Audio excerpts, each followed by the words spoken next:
To you all be the glory, honor, and thanksgiving. Lord, marami pong salamat for your mighty presence in our midst. Salamat sapagkat alam po namin greater things are about to happen in this place, Panginoon. Salamat sa grabing presensya, pagkilos mo. At naniniwala kami, Panginoon, sa dakilang bagay na gagawin mo, ang bawat isa'y makararanas mula sa iyo, Panginoon. And even yung mga nanonood sa live stream, Lord God, sila din po, O Diyos, whatever na gagawin mo sa lugar na ito ay mararanasan din po nila, Panginoon. Marami pong salamat. We entrust to you the whole service, Lord God. Patuloy kang kumilos. Ikaw lamang po mataas sa pangalan ni Jesus. Amen and amen. Praise the Lord. Sige, tayo pong lahat ay makakaupo. Good morning po sa lahat. Pinagpalang lubos ang bawat isa sa atin. At sa lahat po ng nasa live stream, good morning, good afternoon, or good evening man po. Isa pong mapagpalang araw sa bawat isa. Ngayong umagang ito, we are blessed. Ang ating pong tagapagsalita, he is a supervising pastor of Region 1, Satellite Network of Churches. At the same time, he is the senior pastor of J1 Dagupan. Let's welcome Reverend Cleo Rojas. Praise God. Sino pong excited? Say amen. Lahat ng masaya sa Panginoon, magsabi ng amen. Sabihin mo sa iyong katabi, humanda ka. Dahil nais ng Panginoon, ikaw ay punuin niya ng kanyang kapangyarihan. Sinong gusto yon? Yan. Sino po dito ang gusto niyang siya ay maging blessing? Sino dito ang gusto niyang siya ay maging anointed? Sino dito ang gusto niyang siya ay maging deliverer? Tamang-tama, maraming umu-order ngayon, summer, magdi-deliver kayo ng tubig. Sino dito ang gustong gamitin ng Diyos sa deliverance? Sino ang gusto dito na siya ay maging mabuting tagasunod ni Kristo? Sino naman dito ang gusto niyang siya ay magamit ng Panginoon? Aba, sino dito ang gusto niyang makagawa ng mga dakilang bagay? Sabihin mo nga sa iyong katabi, let the Holy Spirit works in you. Sa kabila naman, sabihin mo sa Kanya, kung gusto mo makagawa ng dakilang bagay, kung gusto mo na ikaw ay maging deliverer, kung gusto mo na ikaw ay makaranas ng breakthrough, sabihin mo sa Kanya ng may pananampalataya, let the Holy Spirit works in you. Kapag ang Holy Spirit ay kumilos sa iyong buhay, makakagawa ka ng mga dakilang bagay. Your life will never be the same again. Your life will become different. Magugulat ang iyong mga kapitbahay, ang iyong mga kaibigan, ang iyong mga kasama, ang iyong mga kasambahay. Wow! Sino yan? Hindi nakakagaya ng dati. Amen? Sinong gusto niya na ngayon nandito siya na maranasan ang pagkilos ng Banal na Espiritu sa kanyang buhay? Sabihin mo sa iyong katabi, maging uhaw ka lamang sa Kanya. I-ready mo lamang ang iyong puso. Maging available ka at kikilos ang Panginoon sa iyong buhay. Amen? Sabi po sa aklat po ng John, chapter 7, verse 37 hanggang 39. Sa huli, sino po ang naniniwala dito na tayo po ay nabubuhay ngayon sa mga huling araw, sa mga huling panahon? Alam niyo po ba, mga magulang ko at mga kapatid, mas maganda at mas matindi at mas kakaiba ang gagawin ng Panginoon sa huling araw, sa huling panahon. Kung papaano na mas maganda ang ginawa ng Panginoong milagro nung pahuli, mas masarap ang alak na ginawa ng Panginoong Jesus kaysa doon sa nauna, mga kapatid. Mas masarap, mas matindi, mas grabe, mas kakaiba ang gagawin ng Panginoon ngayong huling panahon. Yes, we are blessed na nabubuhay sa huling panahon. Bakit? Dahil padali ang ating buhay. Naniniwala po kayo? Yung huling panahon, padali ang ating buhay? Kaya sabihin mo sa iyong katabi, kapag nagwo-work ang Holy Spirit sa iyong buhay, ang buhay mo ay paganda ng paganda. Ang buhay mo ay pabuti ng pabuti. Ang buhay mo ay patindi ng patindi. Amen? Let the Holy Spirit works in you. Kung gusto mong mangyari ang ganyang bagay sa iyong buhay. Ang sabi po ng John chapter 7, verse 37, sa huli at pinakatanging araw ng pista, tumayo si Jesus at malakas na sinabi, ang nauuhaw ay lumapit sa akin at uminom. Ang sabi ng verse 38, mula ayon sa sinasabi ng kasulatan, mula sa puso ng nananalig sa akin ay dadaloy ang tubig na nagbibigay buhay. Sabi ng verse 39, ang tinutukoy ng Panginoon ay ang Espiritong tatanggapin ng mga nananalig sa Kanya. Subalit ng panahong iyon ay hindi pa na ipagkakaloob ang Espiritu Santo sapagkat hindi pa nagaganap ang pagkamatay at muling pagkabuhay ng ating Panginoong Hesus. Ang mga Hudyo po, mga kapatid, sila po ay nagse-celebrate po ng tatlong mahalagang feast. Una po yung Feast of Passover. Pangalawa pong feast ay yung pong Pentecost or yung Feast of Weeks. At ang pangatlo pong klase po ng feast ay yung pong Feast of Tabernacle or Feast of Booth. Ang tawag nila dyan ay Sokot. At yan hong Feast of Tabernacle, sineselebrate niya po yan yearly. At sila po ay meron pong mga ceremony na ginagawa po taon-taon. Ang ginagawa po ng mga high priest, sila po ay kumukuha po ng tubig mula po doon sa Pool of Siloam. Inilalagay niya ho sa pitchil na gold. Tapos ibinubuhos po doon sa altar. Yung pong tubig na galing doon sa pitchil symbolizes of God's provision and God's presence. Tapos kapag ka po yun ay ibinubuhos ng mga priest doon po sa altar, dapat po yung mga tao, yung mga congregation ay nakatingin doon sa ibinubuhos na tubig. Titingin po sila doon. Tapos nagdideclare sila na ang buhay ko ay dadaluyan ng kasaganaan, ang buhay ko dadaloy ang presence ni Lord, ang buhay ko ay magiging masagana, ang buhay ko ay magiging super blessed. At haba pong ipinupur out ng priest, yung pong pitchel na may laman-laman pong tubig na sinalok po sa Pool of Siloam, ay bigla naman pong ang Panginoong Hesus ay biglang tumayo doon sa may likod at bigla pong sumigaw ng malakas. Ang sabi ay, ang nauuhaw ay lumapit sa akin. Kaya mga tao ay nagtinginan. Lahat po ng mga tao, sa halip na doon nakatingin doon sa pitchel na ibinubuhos na tubig sa altar, ay lahat ay tumingin sila sa ating Panginoong Hesus. At ang sabi niya, mula sa puso ng nananalig sa akin ay dadaloy ang tubig na nagbibigay buhay. Kapatid, kung gusto mong madaluyan ng presensya ng Diyos, ng kapangyarihan ng Diyos, look unto Jesus, the author and the finishers of our faith. Pag tumingin ka sa Kanya, matindi grabe ang himala na gagawin niya sa iyong buhay. Huwag kang tumingin sa problema. Huwag kang tumingin sa mga tao. Huwag kang tumingin sa kahirapan. Huwag kang tumingin sa mga discouragement. Tumingin ka sa ating Panginoong Hesus. At kapag tumingin ka sa Panginoong Hesus, you will see greater things in your life. Sino po ang naniniwala doon? Sabihin mo sa iyong katabi, panahon na para tayo ay tumingin sa ating Panginoong Hesus. At pag tumingin ka sa ating Panginoong Hesus, makakakita ka ng mga dakilang bagay sa iyong buhay. Sino dito ang gusto makakita ng mga dakilang bagay sa kanyang buhay? Sabihin mo sa iyong katabi, humanda ka, mayroong matindi pa na gagawin ng Diyos sa buhay mo. Hindi pa siya tapos. Sabihin mo sa iyong katabi, hindi pa tapos ang Diyos sa iyong buhay. Huwag kang ma-discourage kung na ang iyong business ay down ngayon. Huwag kang ma-discourage kung walang-wala ka ngayon. Sinasabi sa iyo ng Panginoon, kung ano yung wala ka, yun ay pagkakaloob sa iyo ng Panginoon. Kanino yon? Sabihin mo sa iyong katabi, tumingin ka lang sa Panginoon. Huwag kang kukurap para hindi mo mamiss ang mga dakilang bagay na gagawin ng Diyos sa iyong buhay. Sabihin mo sa iyong katabi, tumingin ka lang kay Jesus. Hindi sa problema, hindi sa pagsubok, hindi sa mga discouragement, hindi sa mga persecutor, hindi sa kawalan. Just focus, just look unto Jesus at dadaluyan ka ng himala, dadaluyan ka ng pagpapala. Amen? Sinong naniniwalang mangyayari sa buhay niya yon? Sabihin mo sa iyong katabi, kung hindi ka naniniwala dati, maniwala ka na. Sabihin mo na sa iyong katabi, maniwala ka na. Kapag hindi po kayo naniwala sa mga bagay na gagawin pa ng Diyos sa ating hinaharap, I am telling you, you will be left behind.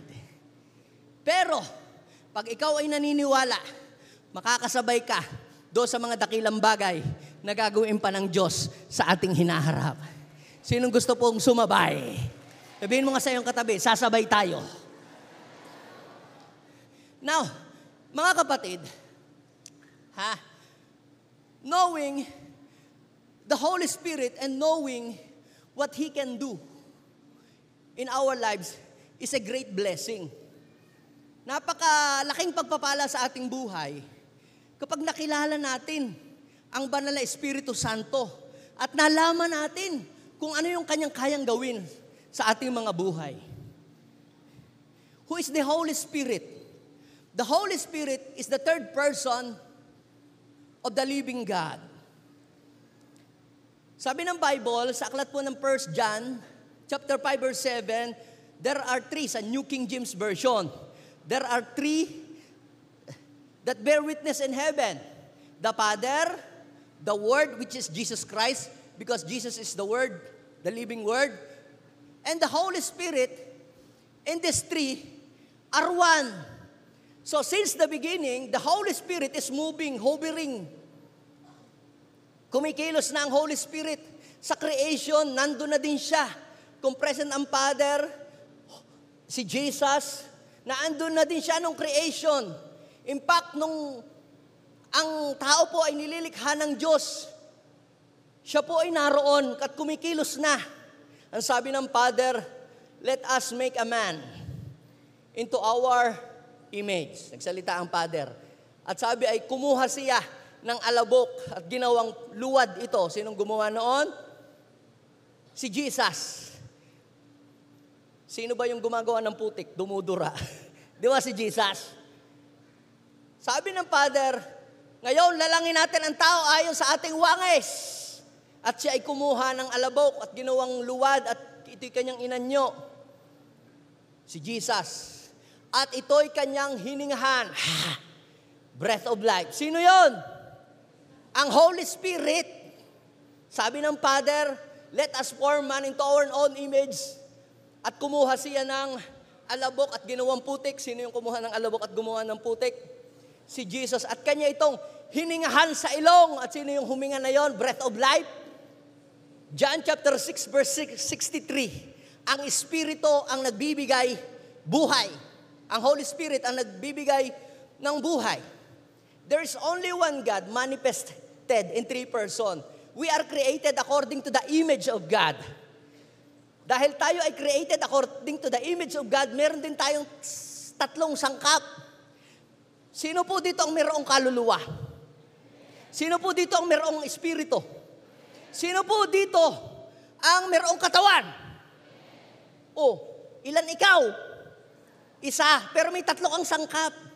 Pag tinawag ko po si Pastor Gary, na siya'y pumunta sa akin, hindi lang ho yung kanyang kaluluwa ang pupunta sa akin. Naniniwala ho ba kayo? Pag tinawag ko si Pastor Gary, hindi lang yung espiritu niya ang pupunta din eh. Naniniwala kayo? Pag tinawag ko si Pastor Gary, na pumunta din eh, sa stage, kasama ang kanyang espiritu, kaluluwa at katawan. Ngayong oras na ito, pag tinawag mo, inimbatahan mo si Lord sa iyong buhay, ang Holy Spirit, ang Father, si Jesus, ay mananahan sa iyong buhay. Kaya ikaw ay makakagawa ng mga dakilang bagay. Noong Old Testament, ay pinamalas ng Ama ang kanyang kapangyarihan. Kung paanong siya ay nag-provide, siya ang source ng lahat ng bagay. Noong New Testament, ipinamalas ng ating Panginoong Jesus ang kanya pong kapangyarihan. Kung paanong siya'y nabuhay na mag-uli, kahit siya'y namatay na, ay siya'y muling nabuhay. Grabe ho yun. Walang nakakagawa pa ng gayon. At noong Book of Acts, until now, ay ipinamamalas ng Holy Spirit ang kanyang kapangyarihan. And we are blessed. Bakit? Dahil nabubuhay tayo sa panahong yon na ang Holy Spirit ay active at humahanap ang Holy Spirit ng taong uhaw at doon siya kikilo sa buhay ng taong iyon. Ang Holy Spirit po ay ipinangako ng Ama sa atin na mga mananampalataya na hindi siya darating sa atin kung hindi mo naaalis si Jesus.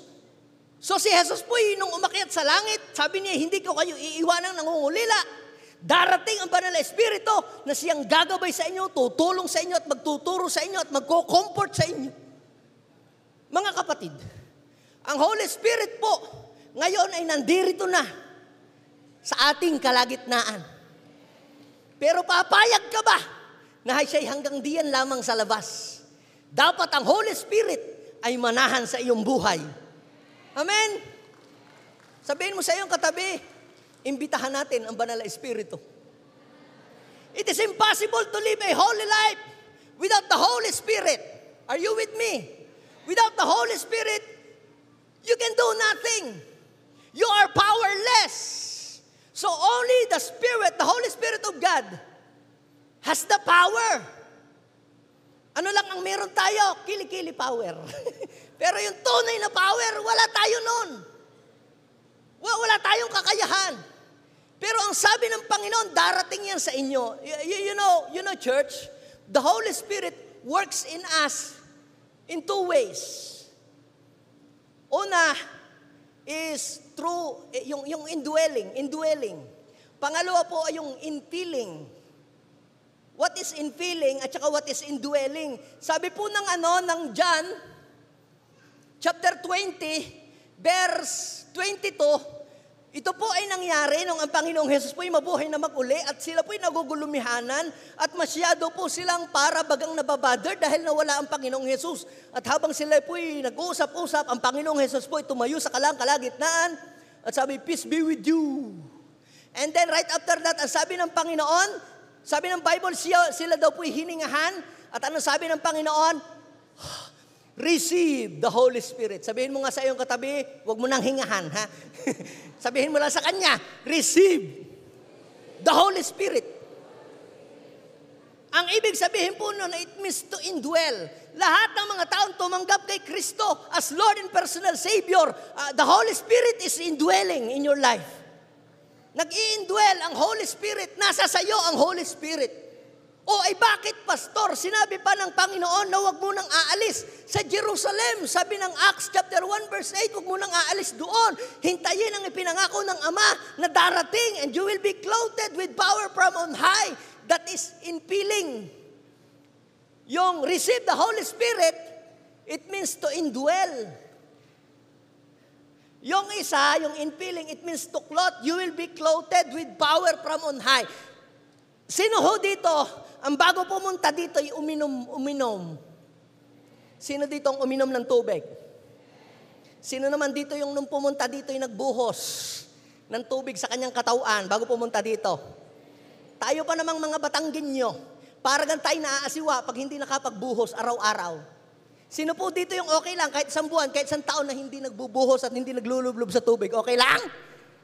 Wisik-wisik na lang, okay lang yon? Ha? Mapapansin nyo po mga kapatid, yung tubig ay hindi mo lang kailangang inumin.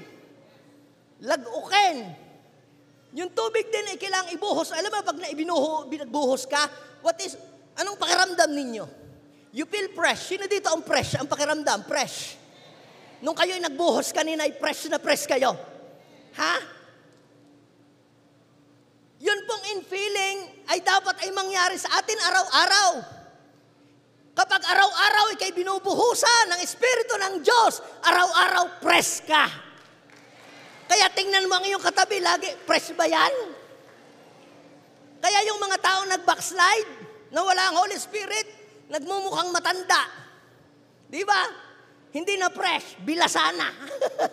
Kaya sabihin mo sa iyong katabi, if you want to become fresh daily, you must be filled with the Holy Spirit daily.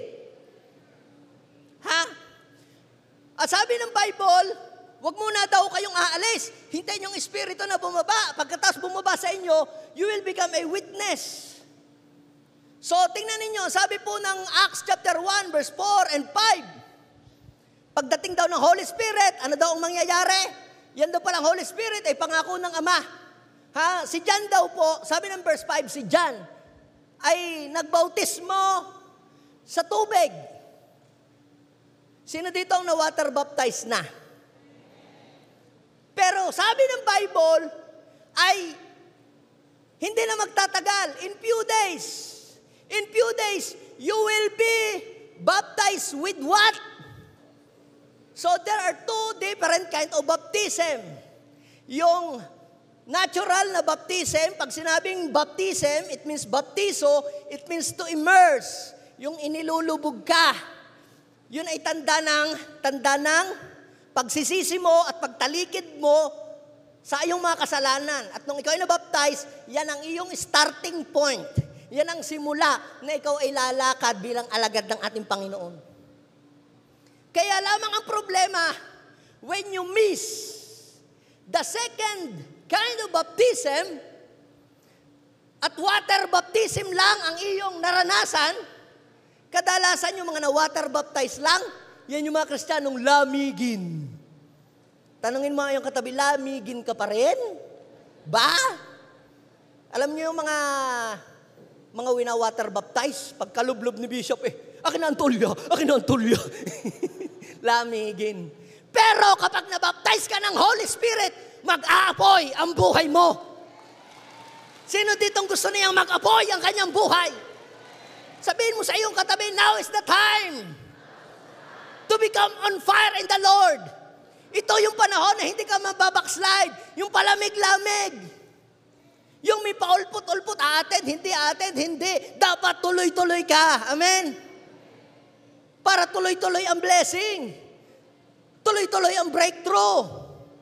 Tuloy-tuloy ang miracle ni Lord sa ating buhay. But when you stop in the Lord, the move of God in your life will also stop. Kaya sabihin mo sa iyong katabi, huwag kang papayag na mahihinto ang pagkilos ng Banal na Espiritu sa iyong buhay. Now, how the Holy Spirit works in us, and what does the Holy Spirit do in our lives? Paano ba siya kumikilos sa buhay natin? At ano ba ang ginagawa niya sa ating buhay? Ito po mga i-share ko sa inyo, mga magulang ko at mga kapatid, ay mga ilan lamang po sa napakaraming bagay na ginagawa ng Espiritu Santo sa buhay ng mga tao na bababasa niyo po sa Biblia. At marahil ang iba po sa inyo dito ay nararanasan na ninyo ang mga bagay na ito. Pero hayaan po ninyong ako ay maglatag sa inyo ng mga katuruan para makita po ninyo na ang mga bagay pa lang yun ay talagang nasa Bible. Kaya kung hindi po natin matatanggap ang Espiritu, isang napakalaking kalugihan sa buhay ng Kristiyano ang mamuhay sa mundo na wala ang Banal na Espiritu. Siguro naman ay wala namang gusto ditong magnegosyo na siya nalulugi. Lahat ay gustong tumubo. Kapatid, pag ikaw ay binuhusan ng Espiritu, hindi ka lang lugi, hindi ka malulugi, hindi ka lang tutubo. Sasagana pa ang iyong buhay. Naniniwala po kayo? So sabi ko kanina, knowing the Holy Spirit and knowing what He can do in our lives is a great blessing. Ang Holy Spirit po ay isa po ay persona, hindi bagay. The Holy Spirit is not water. Katulad lang siya ng tubig. Napandilig sa lupang tigang, pero hindi siya tubig. Pagka ang tubig na idilig sa halaman, ang halaman ay nabubuhay. Ang Holy Spirit ay parang gayon. But the Holy Spirit is not water. Siya ay mayroong damdamin. Siya ay mayroong feeling. Amen? Siya ay nagtatampo pag siya ay hindi mo pinansin. Parang misis mo, parang Holy Spirit din yan. Una, ito po ang ginagawa ng Espiritu Santo. The Holy Spirit opens our mind to know the truth about God. Sino po dito naaalala pa nung una siyang binahagihan ng salita ng Diyos? Hindi mo naman agad tinanggap ang salita ng Diyos Di ba? Iba nga po sa inyo do'y grabe kong ma-persecute. Grabe kong pagtawanan yung mga nangangaral. Natatandaan ko noong ako po ay bata pa, diyan po kami nakatira sa Batangas High. Ang church po natin noon minsan nagse-celebrate ang anniversary diyan sa Batangas High. Di doon pumupunta yung mga kapatiran. Ay palibasa, ang aming pong bahay na andoon sa tapat. Ano sabi ho ng aking mga uncle, nako, huwag kang sasapidi ang Cleo sa mga yan, yung mga siraan tuktok ng mga iyan. Bakit sila gayon kung makasalita? Dahil sarado ang kanilang isip. Kaya kahit anong paliwanag, explanation na sabihin mo sa isang tao, kung hindi bubuksan ng Holy Spirit ang kanyang isip, hindi niya maiintindihan kung ano ang ibig sabihin ng salita ng Diyos. Pero ang maganda nito, nung dumating sa atin ang Espiritu Santo, ang sabi po ng 1 Corinthians chapter 2 verse 12, hindi daw po espiritu ng sanlibutan ang ating tinanggap, kundi ano daw? Espiritu ng Diyos para maunawaan natin, maintindihan natin kung ano ang kanyang mga kaloob sa atin. So, ibig sabihin, kaya mo ngayon naiintindihan ang salita ng Diyos, ang plano ng Diyos sa iyong buhay, kasi binuksan na ng Holy Spirit ang iyong isip. At sasabihin mo, kung alam lamang ng aking mga kamag-anak, kung gaano kaganda aring aming sinalihang are, ay nako, ay baka sila ngayon nangunguna pang pumunta din Pag nag-i-invite ka ng pagbabible sa inyo, ay tinatanggihan ka kung alam laang ng mga are, kung ano ang kanilang tinatanggihan. Alam niyo po mga kapatid, we are blessed. Bakit? Dahil binuksan ng Espiritu ng Diyos ang ating isip. Sabi ng 1 Corinthians chapter 2 verse 15, yung Espiritong yun ang nagbigay sa atin ng kaunawaan. Naunawaan daw po ng mga tao nagtataglang ng Espiritu ang kahalagahan ng lahat ng bagay. Kaya dahil may Espiritu ka, blessed ka ngayon dahil naiintindihan mo ang plano ng Diyos sa iyong buhay. Dati noon ang pagdalo ay kinatatamaran mo, ang pagbibigay, kinaiinisan mo, nagbibigay ng bigay. Pero ngayon, naintindihan mo, binuksan ng Espiritu Santo ang iyong isip, naintindihan mo, nako, bakit gaari ngayon ko lang naalmanan?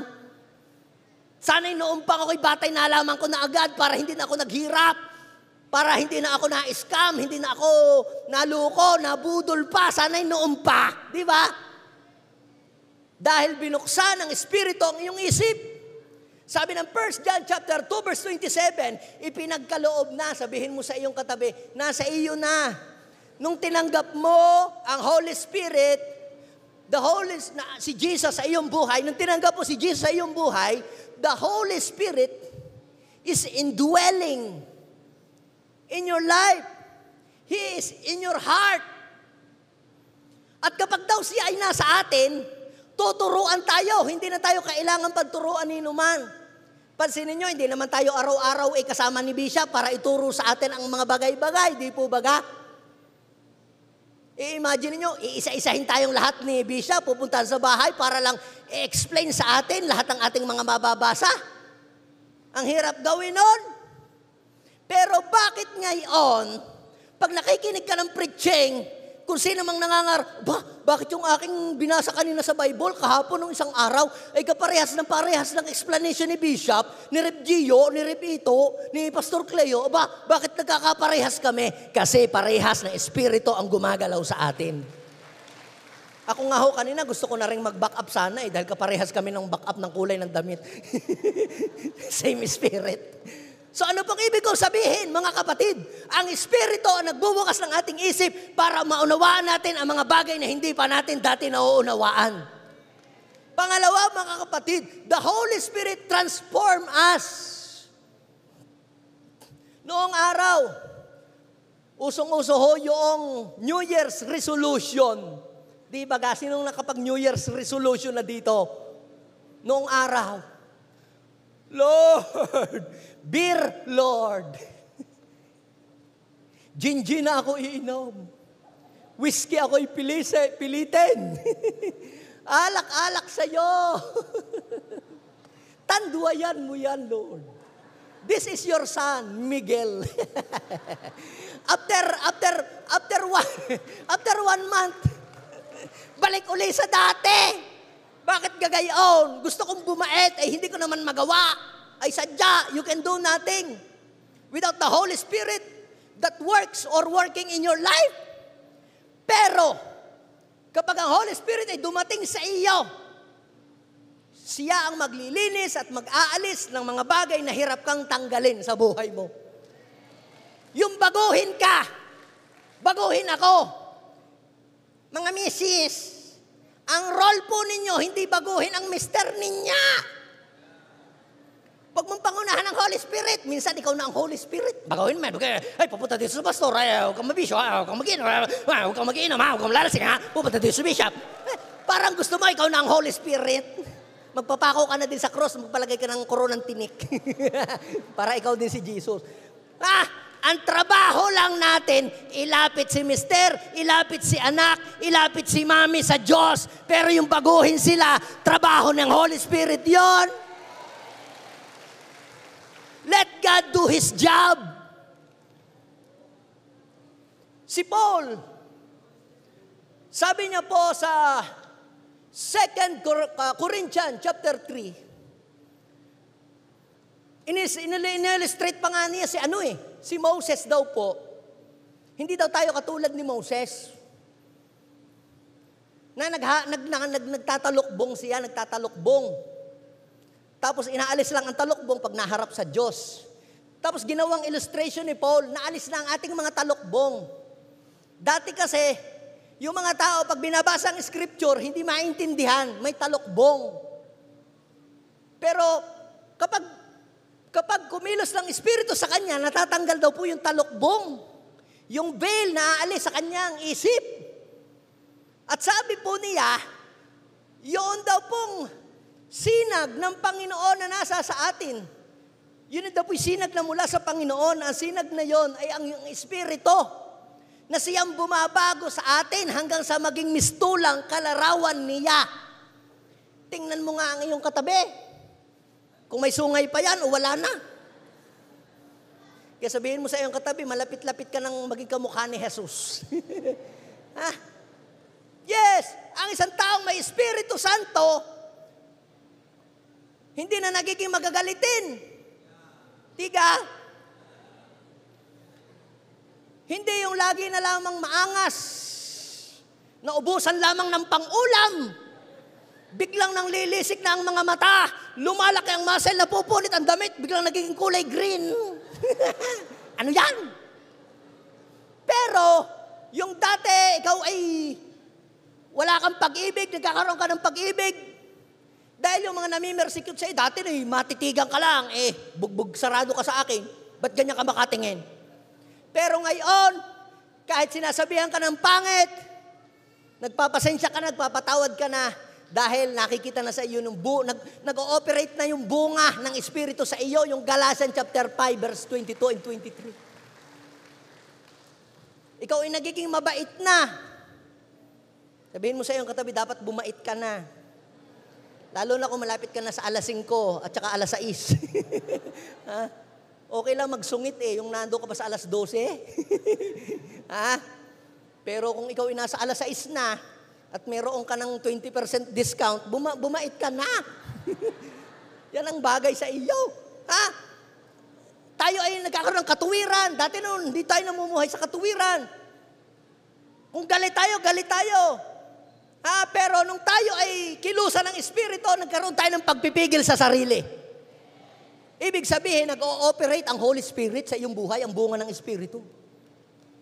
Amen? Palapakan natin si Lord. Pangatlo, mga kapatid, the Holy Spirit guides us into the right path. Dati nun, hirap tayo na magdesisyon, magpasya sa ating buhay. Mga estudyante, sino ang pipiliin ko? Hirap kang pumili. Ang daming manliligaw. Parehas naman born again, nag-hallelujah at praise the Lord. Parehas na pogi. Parang ang hirap mamili, di ka magpasya. Pero pag kinulusan ka ng Holy Spirit, i-guide ka kung sinong tamang tao. Amen? I-guide ka sa tamang tao. At ibubulong sa iyo ng Holy Spirit, tingnan mo yung may trabaho. Si Adan may trabaho di ka? Bago nag-asawa may trabaho si Adan. So, bibigyan ka ng gabay ng Holy Spirit. Ilalayo ka sa mga mambubutol. Pwede ka sabihin natin, tayo mag-pray sa Holy Spirit, sabihin natin, Holy Spirit, change me. Holy Spirit, open my mind. Holy Spirit, guide me. Siyempre, ang Holy Spirit, hindi ka niya i-guide kung hindi ka naman nahingi ng guidance sa Kanya. The Holy Spirit will not force Himself to you. Dapat, ikaw yung magpasya kung gusto mong siya ang kumilos. Ngayong araw na ito, o siya ang kumilos. Guide me, Holy Spirit. Ang sabi ni Jesus doon sa John chapter 16, verse 13, when the Holy Spirit comes, He will guide you into all truth. Siya yung maggagabay. Siya yung mag-guide sa atin. Nararamdaman niyo po ba sa inyong sarili na meron kayong desisyon, meron kayong pupuntahan na minsan mabigat sa inyong loob na kayo ay pumunta? you turn to the left or turn to the right. Pag pupunta ka dito, dito ka pupunta. Kay kumpare, para magtungit. Parang bigat. Baka mahuli ni Mrs. po. Pag pupunta ka naman dito sa kabila, parang struggle ka, malungkot ka, at wala kang peace. Pero kapag dito ka pupunta, ikaw ay peaceful, ikaw ay merong joy. Ibig sabihin, yon yung daan na gusto ng Holy Spirit na lakadan mo. May kapayapaan ka, may peace ka, hindi ka nag-struggle, nako-comfort ka. Yes, mayroong mga challenges sa iyong harapan, pero ikaw ay merong confidence sa iyong puso. May peace ka. Ibig sabihin, you are led by the Holy Spirit. Sabi po ng Isaiah chapter 30, verse 21, whether you turn to the right or turn to the left, your ears will hear the voice behind you saying, this is the way, walk ye in it. Walk in it. Kita nyo po, kahit wala ang ating bishop, wala ang ating pastor, wala ang ating cell leader, hindi ko po sinabing hindi na ninyo sila kailangan. Kailangan pa din. Kaya lamang naman, hindi naman natin sila pwedeng kasama 24 hours a day, 7 days a week. Napapagod din yun, at saka meron din silang mga intindihin sa buhay. Are you with me? Pero ang Holy Spirit, anytime na may tanong ka, may question ka na hindi mo alam ang gagawin mo, pwede kang mag-ask sa Kanya, Holy Spirit, guide me, direct me, lead me. Tutugon siya. Maglalagay siya ng conviction and discernment sa iyo para makita mo ang lalakaran mo. Amen? That's why we must not ignore Him. Lagi natin silang kausapin at tanungin. Kapag minsan hindi ko maintindihan, Lord, ano ba ang ituturo ko sa mga tao? Di ko po alam ano bang pangangailangan ng mga tao. Yes, nagpe-pray ako ng mga ganyang prayer. Holy Spirit, i-reveal nyo po. Ano po bang pamagat? Ano po bang title ng aking mensahe? Minsan, magpapakita ang Diyos na parang fire, may fire. Oh, nakikita akong fire. Alam ko na, apostolic fire ang aking mensahe ngayon. Minsan naman, mayroong rumaragasang tubig. Alam ko na aking i-share. Blessing flow like a river. Diba? Bibigyan ka ng gabay kung ano ang gagawin mo sa iyong buhay. Para hindi ka matapilok. Amen? Ang pang-apat, mga kapatid, the Holy Spirit will strengthen us to overcome the forces of evil. Tayo pong mga lumalakad dito sa mundo, we are not exempted sa mga challenges, sa mga pagsubok, sa mga temptation. Hindi tayo exempted dyan. Dahil itong mundo punong-puno ng evil. Itong mundo ay pinamamahaya ng mga gawa ng kaaway. Pero, pag ikaw ay may Holy Spirit sa iyong buhay, may laban ka. Sabihin mo sa iyong katabi, meron kang laban. Pag merong Holy Spirit ka, siguradong may tagumpay. It is impossible to live victoriously without the Holy Spirit. Mamumuhay tayo sa gusto ng ating laman. Mamumuhay tayo sa sabi-sabi ng mga tao. Mamumuhay lamang tayo kung ano yung mga uso sa paligid. We are powerless to overcome temptation. Pero alam niyo mga kapatid, si Jesus, nung siya'y namuhay dito, hindi siya nag-start ng ministry, hindi siya nag-rebuke ng devil, hindi siya nag-cast out. Hindi. Nagsimula lang siyang mag-cast out ng devil at labanan ang mga gawa ng kaaway nung siya ay naging filled ng Holy Spirit. Dahil alam ni Jesus na wala siyang magagawa sa kaaway kung wala sa kanya ang kapangyarihan ng Espiritu. Kaya ang demonyo ay hindi ka po pwedeng makipaghamon ng tagaan sa kanya. Baka mamaya ikaw umuwing kahiya-hiya. Huwag kang magpapalayas ng demonyo nang wala sa iyong Espiritu ng Diyos. Baka ikaw umapalayas. Naalala niyo ba yung mga anak ni Eshiba? Pastor yung tatay. Sabi sa pangalan ni Jesus, lumayas kayo, pinapangaral ni Pablo. Sabi nung demonyo, kilala ko si Jesus, kilala ko si Pablo, kayo hindi. Yung palang may Holy Spirit. kinatatakutan ng dyablo. Kaya sabihin mo sa iyong katabi, takot ang kaaway sa iyo. Ang sabi ng Bible, we are not wrestle against flesh and blood. Ang kalaban natin ay hindi mga hukbong espiritual. Ang kalaban natin hindi yung kapitbahay, hindi yung iyong bianan, hindi yung iyong tatay na nagpipersikot sa iyo. Ang sabi ng Bible, ang kalaban natin ay ang mga hukbong espiritual na hindi nakikita. Paano natin yung lalabanan? Malalabanan lamang natin yun sa tulong ng Espiritu. Kaya sabi ni Paul, dapat ay tayo ay laging maging puspos ng Espiritu ng Diyos. Sabi ni John the Beloved sa John chapter 4, 1 John chapter 4, verse 4, but you belong to God, my children, and have defeated the false prophet. Because what? Because the Spirit who is in you, the Spirit who is in you, that is the Holy Spirit, is what? More powerful than the Spirit in those who belong to the world. Greater is He, the Holy Spirit that is in us, than he who is in this world. Kaya kapatid, ikaw ay makapamumuhay na matagumpay sa mundong ito at makakalakad ka ng matagumpay kapag nasa sa iyo ang banal na Espiritu Santo. Huwag kang aalis sa iyong bahay nang wala ang Espiritu ng Diyos.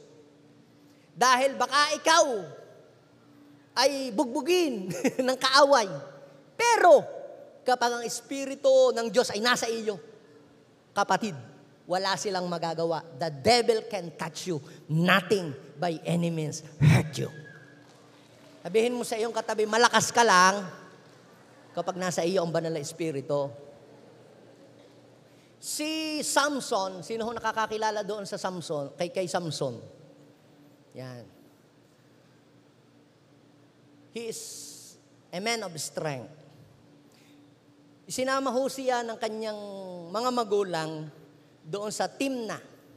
Noong ho siya ipapunta doon sa Judges chapter 14, verse 5 and 6, ay ano daw ho, siya daw po'y inangilan ng leon.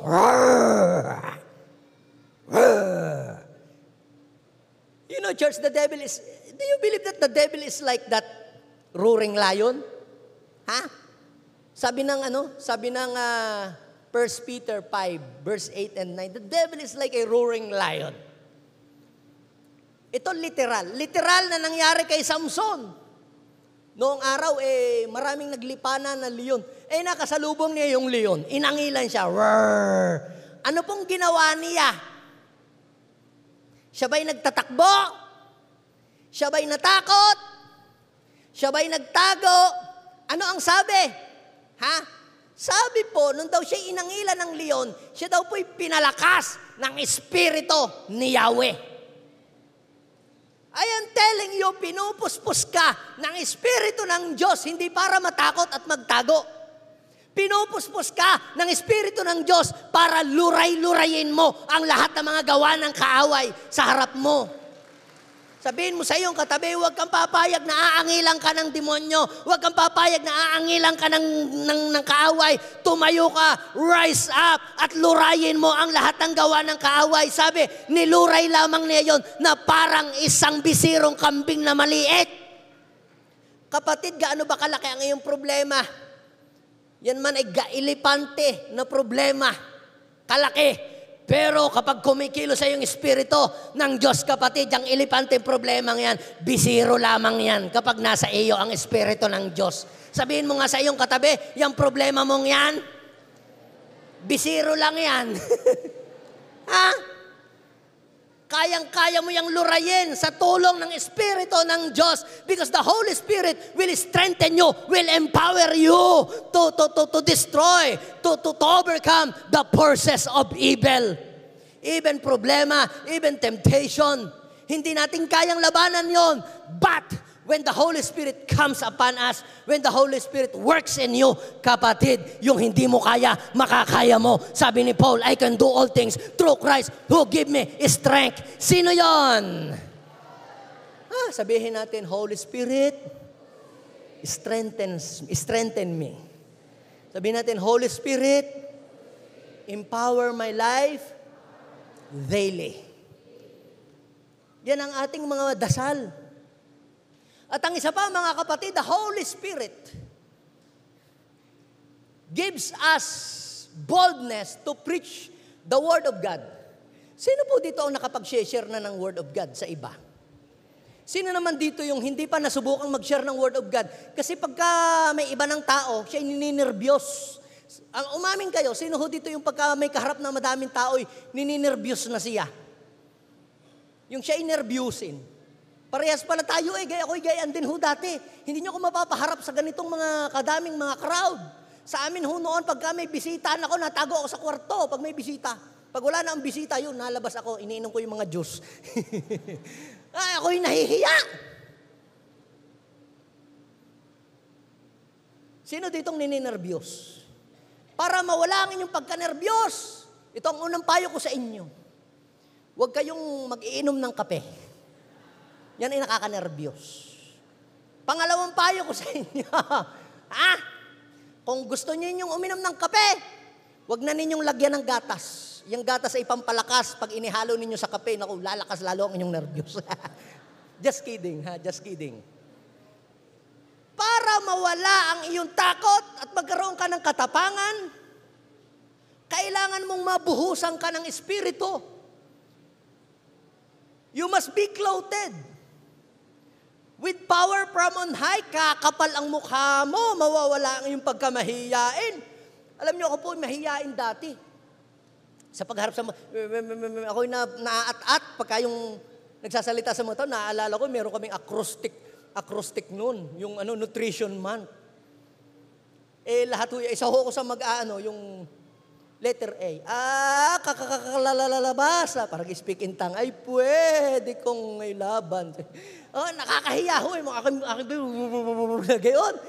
Sa takot ko, hindi ko naituloy. Yung aking pong pagtula, sa hiya ko doon sa mga tao. Noon ako ay 16 years old. Dahil naituro ho doon sa simbahan, may pastor na pumunta doon, naituro ang patungkol sa Holy Spirit. Alam niyo po, knowing the Holy Spirit and knowing what He can do in our lives is a great blessing. Naituro ng Espiritu ay nagbibigay ng kapangyarihan, ang Holy Spirit ay nagbibigay ng pagbabago, matatransform ka, etc. Lahat ng mga ginagawa ng Espiritu ay kanyang isinare sa Bible. At dinisire ko, Lord, gusto ko din po magkaroon ng gayon. Gusto ko pong kumilos ko sa buhay ko. Tapos nagkaroon po ng pananalangin kami. At siya po'y nilay hands. Bumaba ang Espiritu para bang may apoy na gumanyan sa akin. Tapos ako po ay nabaptize ng Holy Spirit. Pagkatapos po ay nakapagsalita ng iba-ibang wika, kagaya doon sa Book of Acts chapter 2. Alam niyo po, pagkatapos po ng mga bagay na yun na aking naranasan, ako po ay nagkaroon ng lakas ng loob na makapag-share ng Word of God sa aking mga kaklase. Noong ako'y high school. Pag ako'y pupunta sa school, ako'y nagdadala ng Bible. Pastor na nga ho ang tawag sa akin nung mga kaklase ko. Pagkatapos pupunta ho ako sa isang puno at biglang gayon ho ang aking style. Tapos po, basta kahit may pumunta dito sa ilalim ng puno, ay may mga upuan yan sa school, yung may puno. Yan ang aking sisira ng Word of God. Laging gayon, araw-araw. At ako'y nagugulat, pag nag-share ako ng Word of God, sila daw, bakit daw sila kinikilabutan, yung natindig daw ang balahibo. Sinong gayon? Yung pagka nakakarinig ng Word of God at talagang kinig na kinig, talagang siya, hindi yung nasisiar hindi yon, iba yon. Yung talagang parang na-inspire ka. Naramdam mo yun sa iyo, di ba? Minsan naman, pag may pinagpipray ako, noong time na yun, ako'y high school, umiiyak. Hindi ko po kinukurot, hindi ko kinukurot kami. Natatats. At nababasa ko yung pala yun. Bakit parang ang laki-laki ko na nag-share? Alam niyo po mga kapatid, the Holy Spirit gives us boldness to share the Word of God. Noong pong sina Pedro, matatakotin din sila. Kita niyo naman si Pedro, di ba ga? Nung huhulihin na si Jesus, wala na, takbuhan na, uwian na. Di ba? Pero nung si Pedro ay mapuspos ng Espiritu, grabe, tumapang, naging kakaiba siya. Lalo na, pinagbantaan pa sila na wag na daw po silang mangaral. Pero sila po ay nanalangin. Sabi nga kanina ni Kuya Edwin, magdasal ka na. Magdasal ka na. Sabihin mo sa iyong katabi, magdasal ka na.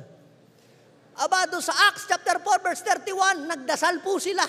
At pagkatapos po nilang magdasal, nayanig daw po yung kanilang pinagtitipunang lugar. Bumaba ang Holy Spirit at sila daw po'y buong tapang na nagpahayag ng salita ng Diyos. Kapatid, kung ikaw ay natatakot pa rin hanggang ngayon na mag-share ng Word of God, kailangan mo ang tulong ng Espiritu ng Diyos upang magkaroon ka ng katapangan. Gusto mong maligtas ang buhay ng iyong mga mahal sa buhay, pero hindi ka makapag-share. Every time na may mag-share ka, ay ikaw ay kinakabahan na. Pero, pag ang Holy Spirit ay nasa iyo na, ang sabi ng Matthew chapter 10 verse 20, ang Espiritu na ang magsasalita. Gagamitin niya lamang ang iyong bibig, pero ang iyong sasabihin ay manggagaling sa ating Ama.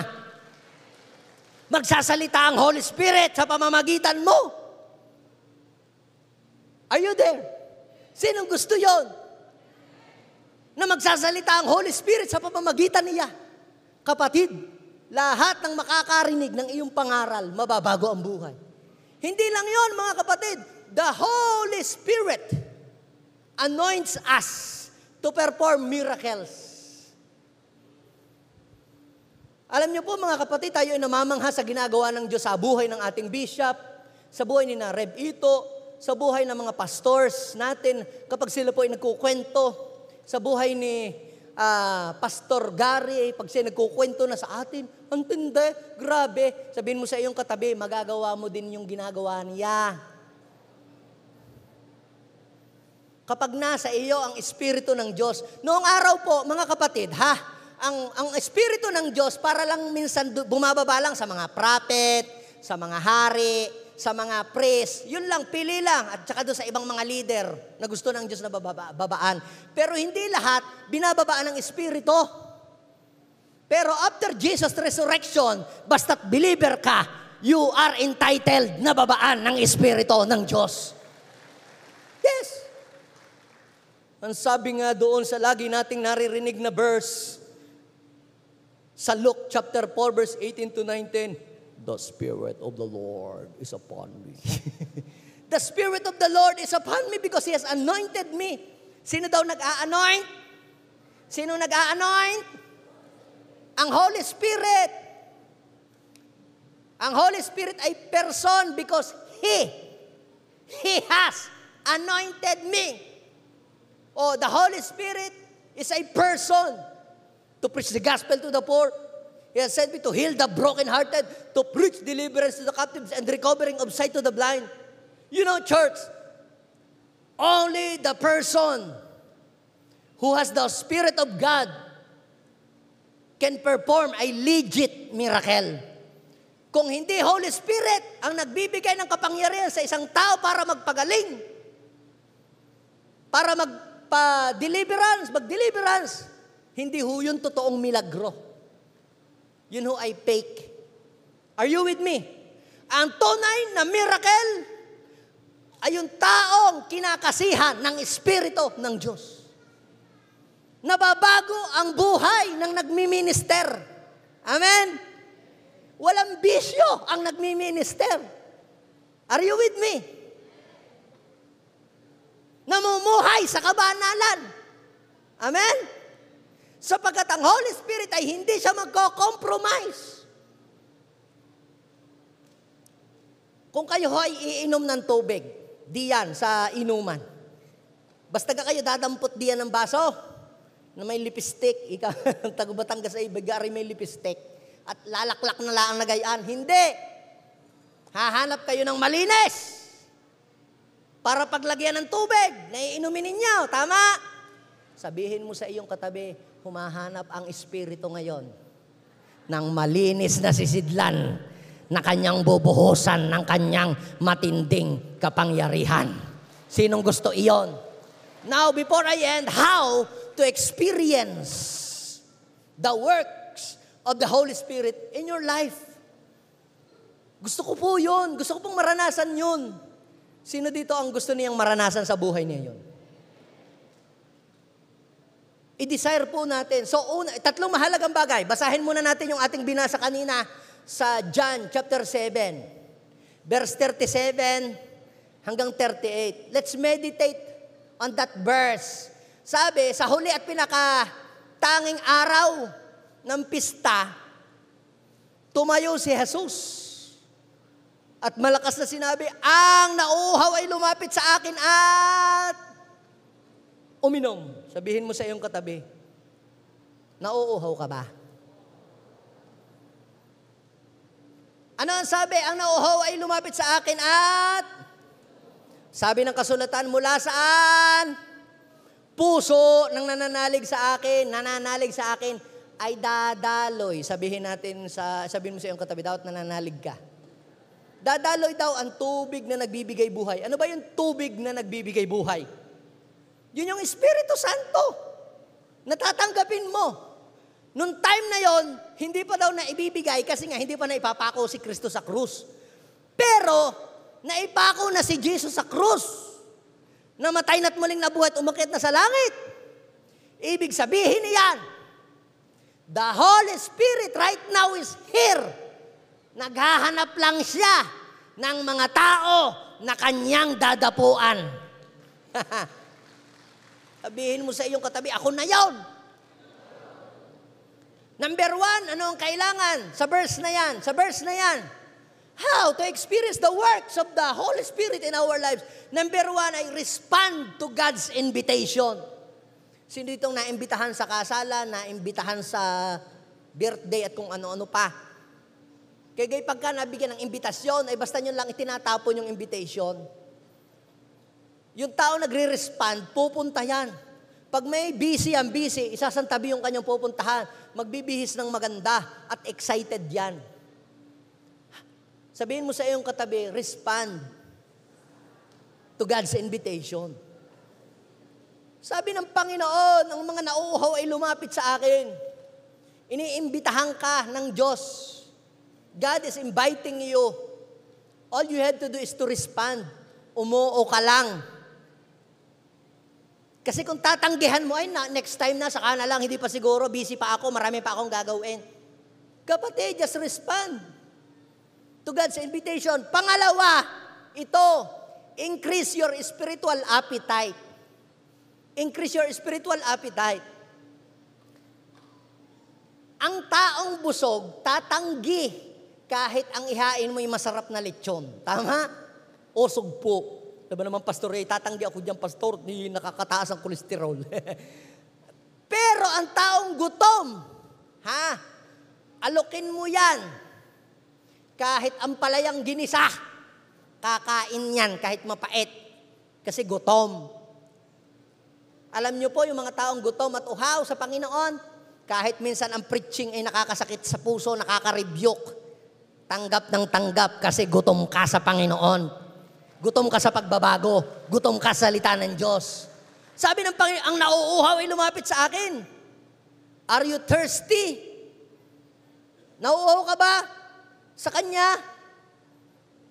Ay kung hindi ka uhaw, hindi ka iinom. Pero kung uhaw na uhaw ka, kahit mahimbing ang tulog mo, kahit tinatamad kang bumangon, pero natutuyo na ang iyong dila sa kauhawan, kahit ikaw sa Batangasing mumukat-mukat, ikaw ay babangon sa iyong kama at pupunta ka saan? Pupunta ka sa refrigerator at maghahanap ka ng tubig at ikaw ay lalaklak. Amen? Kasi uhaw ka. Kung hindi ka uhaw, tatamarin kang bumangon. Amen? Kaya yung mga umattend dito, marami kayong gagawin, marami kayong trabaho, marami kayong uunahin, pero ba't ka nandito ngayon? Kasi nauuhaw ka sa Panginoon.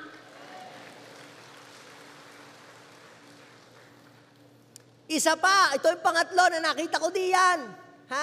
Take a step to draw near to God. Kung nauuhaw ka, di bangon, tindig, punta sa unahan, lakad. Hindi yung gusto ko, attend kayo sa church, titingnan sa banda-banda riyan. Hindi uhaw yan. Pero yung uhaw, isasantabi ang lahat ng trabaho, ang paglalaba, ang pagluluto, at uunahin si Lord. Take a step. Bakit ka nandito ngayon? Kasi humakbang ka. Pumara ka ng tricycle o jeep o nag-drive ka papunta dito. Amen? Kung hindi ka nag-take ng step papunta dito, hindi ka makakarating dito. Amen? At ang pangatlo, believe. Mula sa puso ng nananalig sa akin ay dadaloy ang tubig na nagbibigay ng buhay. Sino ditong gusto niyang daluyan ng buhay? Maaring ikaw ay pumunta dito na wala kang kabuhay-buhay. Maraming ikaw ay pumunta dito ngayon, ikaw ay tuyun-tuyo na ang spiritual. But I am telling you, ayaw ng Diyos na manatiling ganyan kahabang buhay. Ang sabi ng Isaiah, chapter 44, verse 3, aking ibubuhos ang saganang tubig sa mga tuyong lupa. Kung ikaw ay tuyong-tuyo na ngayon, bubuhusan ka ng Diyos, humanda ka, bubuhusan ka ng Espiritu Santo. At kung ikaw ay nauuhaw, ang batis ay dadaloy sa iyo. Ang batis ng Espiritu Santo, the rivers of living water will flow to you. Hallelujah. At hindi lang yon, ikaw ay pagpapalain ng Diyos. Ang liping susunod sa inyo ay aking pagpapalain. Kapatid, kapag ikaw inapuspos ng Espiritu ng Diyos, hindi ka pa lamang pala mapupuspos, mabibless din ang buhay mo. Kaya kapatid, yung mga taong puspos ng Espiritu, hindi naghihirap. Amen! Masiglang magtrabaho, masiglang magnegosyo, masiglang pumasok sa school, kasi puspos ng Espiritu Santo, laging inspired. Come on! Kung sino dito ang gustong madaluyan ng Espiritu ng Diyos, tumayo ka, tumindig ka. Hallelujah! Yes, yes. At kung ikaw ay pumunta dito na parang igang-iga ka na, tuyong-tuyo ka na, now is the time to take a step, to come forward and ask the Lord, Panginoon, daluyan mo akong muli ng iyong Espiritu. Come on, I am inviting you sa maikling panahon. Kung ikaw ay nauuhaw, pumunta ka sa unahang ito, sabihin mo, Panginoon, gusto ko pong madaluyan. Come forward. If you want the Holy Spirit to flow in your life, hindi dahil kay Pastor Cleo, hindi ako ang magbibigay ng kapuspusan, hindi ako. Tumingin kayo kay Jesus, siya ang nagbibigay ng buhay, ng tubig. Kung ikaw ay nauuhaw, pumunta lang dito yung nauuhaw kay Lord. Pumunta lang dito yung nauuhaw kay Lord. Hindi yung gagaya lang kayo. Kung gusto nyo lang kayong gumaya, dyan na lang po kayo sa inyong upuan. Kung hindi pa kayo ready, dyan lang kayo sa upuan ninyo. This is for those who are hungry and thirsty sa presence ni Lord, at sabihin mo sa Kanya, Lord, patawarin niyo po ako. Kasi po nagtatrabaho lang ako sa sarili kong lakas. Panginoon, minsan ginagawa ko na po ang lahat ng trabaho, lahat ng negosyo. Pagod na po ako. Lord, I am empty. I'm so very dry. Just bow your head. Para po akong tuyong lupa, Panginoon. Para akong tigang na lupa. Alam niyo, ang tigang na lupa, wala hang tumutubo na magandang puno diyan. Kapatid, nakikita ng Diyos ngayon ang iyong buhay. Ayaw ng Diyos na manatiling dry ang buhay mo. Ayaw ng Panginoon na manatiling tuyo ka. Ayaw ng Lord na nagseserve ka kay Lord pero tuyo. Hindi nakikita ng mister mo, hindi nakikita ng anak mo, ng leader, ng pastor. Pero ang totoo nun, dry na tayo, tuyo na. But today, God is calling you to come before Him. Mauhaw ka. Una, humingi tayo ng tawad sa Panginoon. Maaring tayo'y natuyo dahil sa ating mga kasalanan. Tayo'y natuyo dahil sa ating kabisihan. Tayo'y natuyo dahil sa ating pagkontra o pagdidisobey. Humingi ka ng tawad. Dahil po sa aking pagdidisobey. Kung kayo po'y may siniraang tao, may ichinismis na tao, o ng lait ng kapwa, o ng bully, yan po ang nagiging sanhi, kaya natutuyo, nadadry ang ating buhay. We forget our devotion.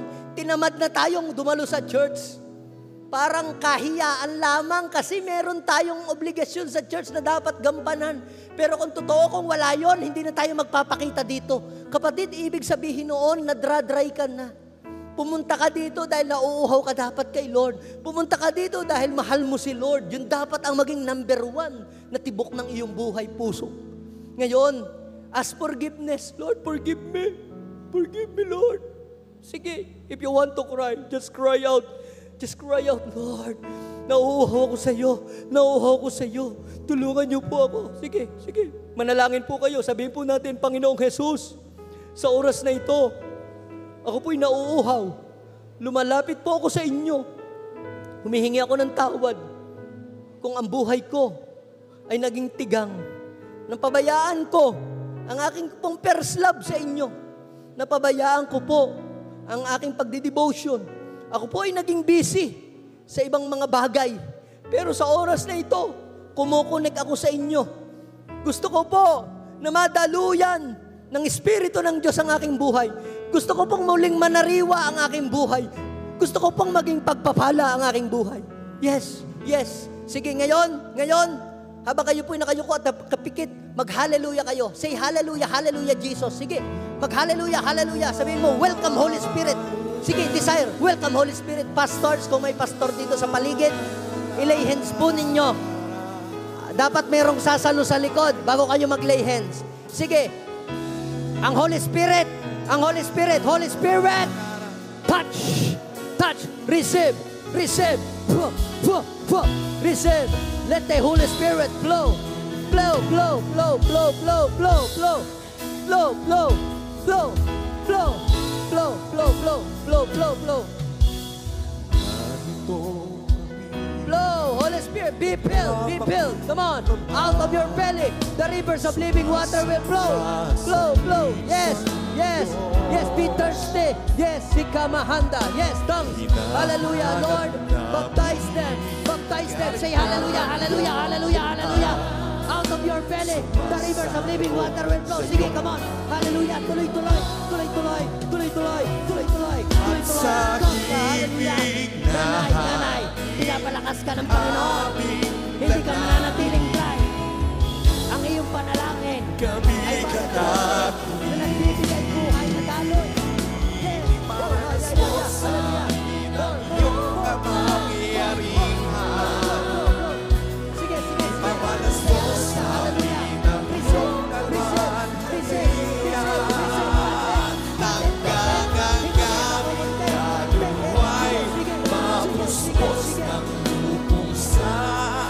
sa aming kalangitan, bumaba.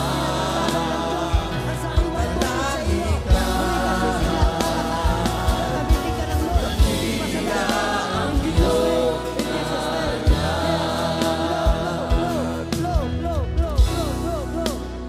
ang iyong bibig ay dadaluyan ng maraming batis. Ang mga tuyong kaluluwa ay muling mananariwa. Sabi ng Panginoon, mga bagong minsay at awitin ang dadaloy sa iyong bibig at dadaloy ng aking kapangyarihan na nagbibigay buhay sa mga tao. Jesus name, flow, flow, flow. Nanay, receive the Spirit of God. sa iyong pagkilos at sa himig na hangin namin dalangin. Kami katatuloy iparanas mo sa amin ang iyong kapangyarihan. Ipamalas mo sa amin ang iyong kalwalhatian.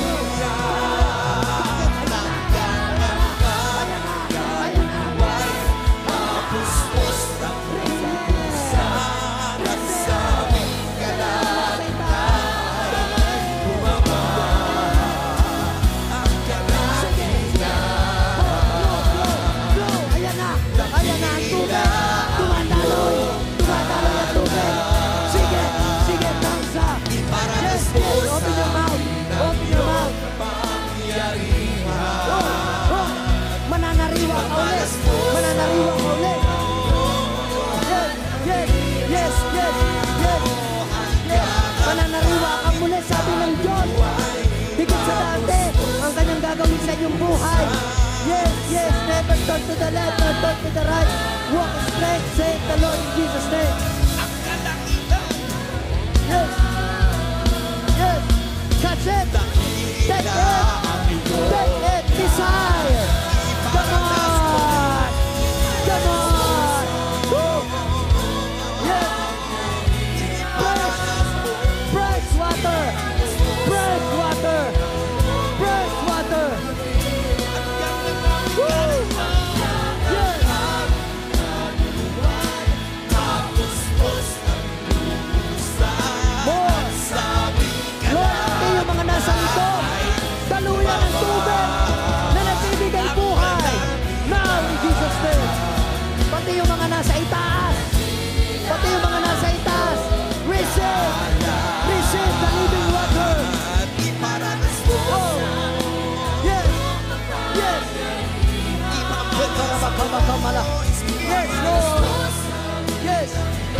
Ang buhay ninyo ay may iba na.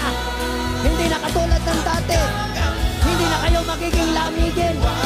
Kayo ay magbibigay ng kasariwaan sa maraming tao.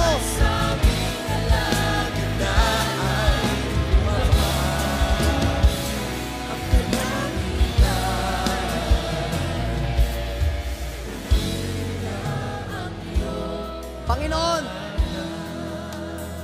ang mga hubakbang na ito ay nagpakita ng kanilang pananampalataya. Hindi natatapos dito ang daloy. Ito ay simbolo lamang ng kapag-konekta ng kanilang tubo sa Diyos. At Lord, dahil sila'y kumunek sa source of life at meron na sila ngayong pipeline, dadaloy sa kanila araw-araw na walang hinto ang tubig na nagbibigay buhay. In Jesus' name, take it. You have now a pipeline.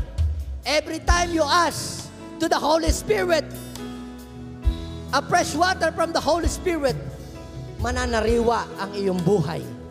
Amen. Take it, receive it, in Jesus' name. In Jesus' name.